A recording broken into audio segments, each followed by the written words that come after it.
attention, we have with us Mr. Andy Serkis.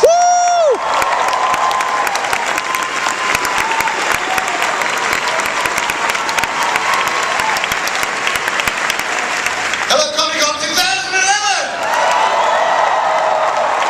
I hope you're all having a virtually and physically fantastic time. Speaking of physically fantastic time, obviously your acting is amazingly physical.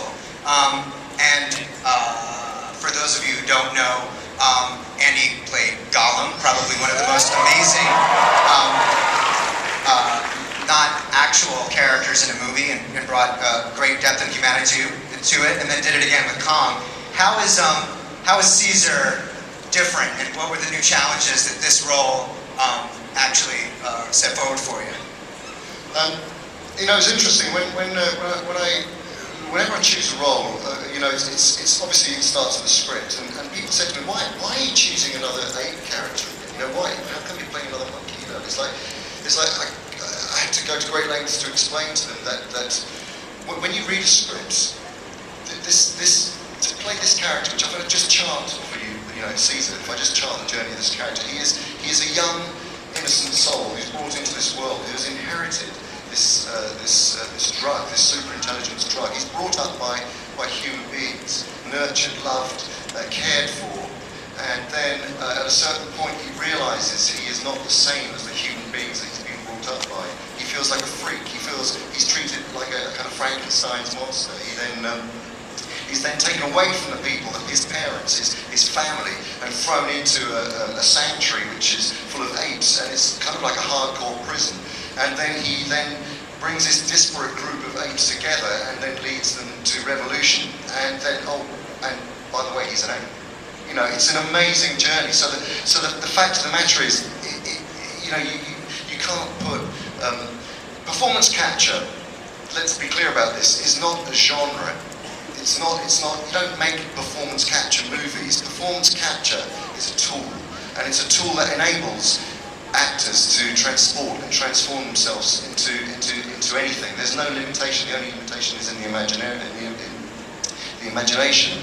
I think, if I talk about Gollum, Gollum was an extraordinarily kind of psychologically challenging and physically challenging character.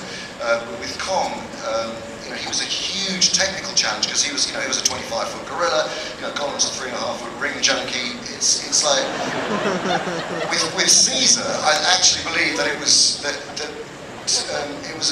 even more of a formidable challenge. It was a huge thing because he is the emotional kind of the relationship between he and Will Rodman, who's made amazingly by James Franco, the research scientist. Yeah, James Franco.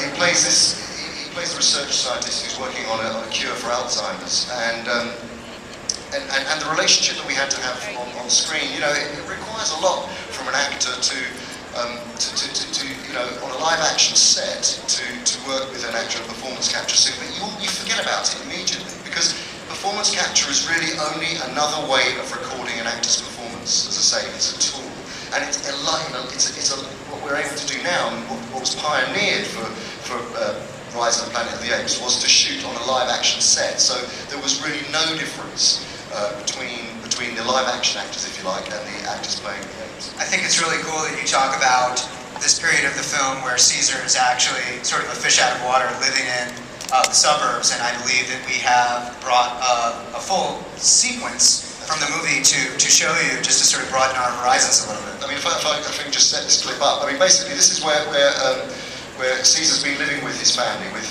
Will Rodman, played by James Franco, and Charles, his father, who suffers from Alzheimer's, which is kind of why he's got this personal desire to cure the disease as well.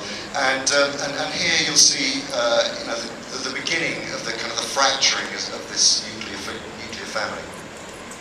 Let's go to the videotape.